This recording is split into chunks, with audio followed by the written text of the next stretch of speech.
राम नाम सत्य है, एक सच्ची कहानी।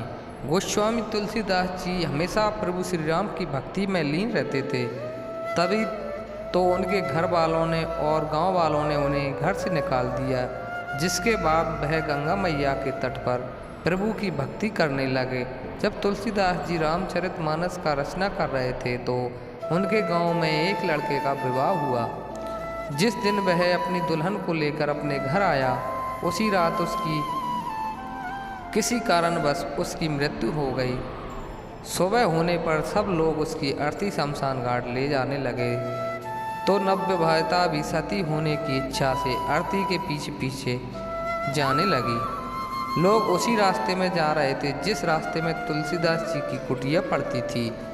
नवविवाहिता की नज़र तुलसीदास जी पर पड़ी तो दुल्हन ने सोचा कि अपने पति के साथ सती होने जा रही हूँ, आखिरी बार इन ब्राह्मण देवता को प्रणाम कर लूँ। विधवा दुल्हन नहीं जानती थी कि यह तुलसीदास जी हैं। जब उसने उनके चरणों को छूकर प्रणाम किया तो उन्होंने उसे आशीर्वाद देते हुए अखंड सौभाग्यवती भव कह दिया।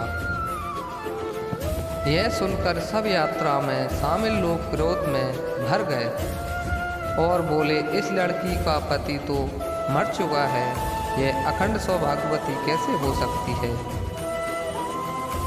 इसके बाद सब एक स्वर में बोलने लगे, तू झूठा है। तुलसीदास जी बोले, हम झूठे हो सकते हैं परंतु हमारे राम कभी झूठे नहीं हो सकते। सभी जोर जोर से बोलने लगे, इसका प्रमाण दो। तुलसीदास जी ने अर्थी को नीचे रखवाया और उस मृत युवक के पास जाकर उसके कान में कहा, राम नाम सत्य है। युवक हिलने लगा।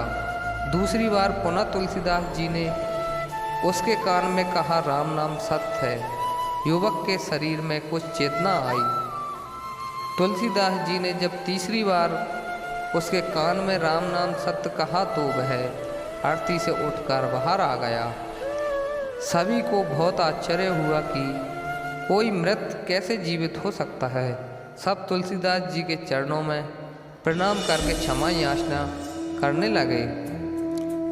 गोस्वामी तुलसीदास जी कहने लगे, अगर आप लोग इस रास्ते से नहीं गुजरते तो मेरे राम के नाम का को सत्य होने का प्रमाण कैसे मिलता।